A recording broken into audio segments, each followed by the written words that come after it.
ఇది లొంగుబాట, సాయుధ పోరాట విరమణ. అలాంటప్పుడు సీఎంలు ఎదుట యూనిఫామ్లో సెల్యూట్ కొట్టి తల వంచడం ఏంటి? ఇక ఆయుధం ఓనర్ ఎవరు? పార్టీ ఇదేనా? వీళ్ళు ఎవరైనా అప్పగించడానికి? ఇప్పుడు ఇక మిగిలిన కీలక నేతలు నేపాల్, ఫిలిప్పైన్స్ బాట పట్టారా? రక్షణ కోసమా లేక కర్రగొట్టల వైపు వచ్చారా? అసలు మావోయిస్ట్ పార్టీ మనుగడ ఉంటుందా? ఇక తర్వాత అర్బన్ నక్సలైట్లు పనిపడతారా? తక్కెళ్లపల్లి, మల్లోజు ఆధ్వర్యం దాదాపు 300 మందికి పైగా, 200కు పైగా ఆయుధాలతో దాదాపు 20 దాకా AK-47లు మొత్తం మెయిన్ స్ట్రీమ్లో కలిశాక ప్రశ్నల మీద చర్చలు సాగుతున్నాయి. వాటి జోలికి పోవడం లేదు, కానీ ఆయుధం అనే ఆలోచన దగ్గర స్తంభింపచేస్తున్నాయి. పోరాటం తప్పదని మళ్ళీ అదే అభయపేట వెలువడుతున్న ప్రకటనలు లొంగిపోవటం దిగజారుడు చర్య, ఆయుధాలు అప్పగింత ద్రోహం అన్నది ఆరోపిస్తుంది. అంతకుముందు లొంగిపోయే పక్షంలో ఆయుధాలను PNGAకి అప్పగించి వెళ్ళాలని చెప్పింది. ఆయుధాలు అప్పగించకపోతే PLGA బలవంతంగా స్వాధీనం చేసుకుంటుందని హెచ్చరించింది. అసలు ఆర్మీలకే లీడర్లు లొంగిపోతుంటే వాళ్ళ నుంచి ఆయుధాలు లాక్కునేది ఎవరు? లెఫ్ట్ ఓవర్ నక్సలైట్లు చెప్తున్న సోకాల్ ప్రజలు శిక్షించడం ఏంటి? ఇంకా చాలా కమిటీలు కూడా ఈ సాయుధ లొంగుబాటు ఉన్నట్టు వార్తలు కూడా వస్తున్నాయి. నో, మాది లొంగుబాటు కాదు, ఆయుధాల విసర్జన, అంటే సాయుధ పోరాట విరమణ. ఇంకా కేడర్ను బలి చేయలేం, అందుకే జనజీవన స్రవంతిలోకి వస్తున్నాం, అందులోనే పోరాడదాం అంటున్నారు వేణు, వాసు తదితరులు. కానీ మిగిలిపోయిన నక్సలైట్ల భయం ఏంటంటే ఈ ఆయుధాలు మరో సల్వాజుడం వంటి DRDA బలగాల చేతిలోకి వెళ్తాయని, లొంగిన నక్సలైట్లు అందులో చేరుస్తారని.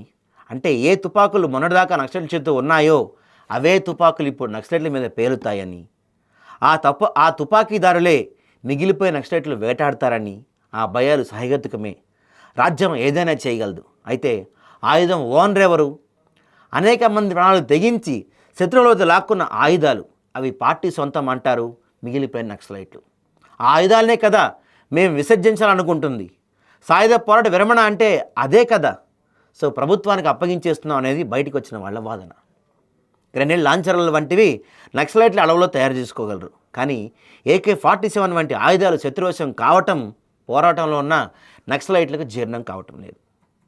అది కోపానికి కారణం. సరే, ఇవన్నీ అలా వదిలేస్తే ఒకవేళ నిజంగానే కీలక నేతలు ఇప్పుడున్న అన్సేఫ్ సిట్యువేషన్లో ఏ విదేశాలకు వెళ్ళకపోతే మాత్రం లొంగుబాట్ల సంఖ్య ఇంకా పెరుగుతుంది. నాయకులే పలాయనం చిత్తగిస్తే సైనికుల మనోస్థైర్యం దెబ్బతిందా? 2 ఏళ్ల కాలంలో వివిధ ఎన్కౌంటర్లు దాదాపు 130 మంది మావోలు ప్రాణాలు కోల్పోయారు. మరో 15 మంది పోలీసులు లొంగిపోయారు. 30-40% సెంట్రల్ కమిటీ సభ్యులు లొంగిపోవటం మావోయిస్టుల ఉద్యమానికి తీవ్ర నష్టం కలిగించింది. నంబాల కేశవరావు ఎన్కౌంటర్ తర్వాత పార్టీకి కోలుకోలేని దెబ్బ తగిలింది.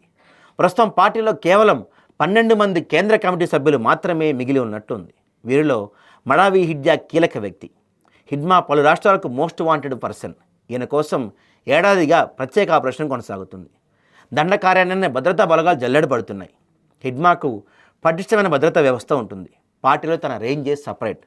తన ఆర్మీ కంపెనీలో పనిచేసే సాధారణ సభ్యులు సైతం 6 నెలలకోసారి కనిపిస్తారంటారు. ఆయన వివరాలు, జాడలు ఏవీ బయటకు రాకుండా జాగ్రత్తలు తీసుకుంటారు.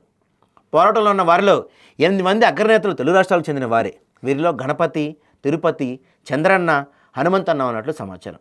ఈ నేపథ్యంలో హిడ్మా ఒక్కడు పట్టుబడితే ఇక మావోయిస్టు పార్టీ శాఖ ముగిసినట్లని కేంద్ర హోంశాఖ భావిస్తుంది. ఇది ప్రస్తుతం మావోయిస్టు పార్టీ పరిస్థితి, దుస్థితి, గతి.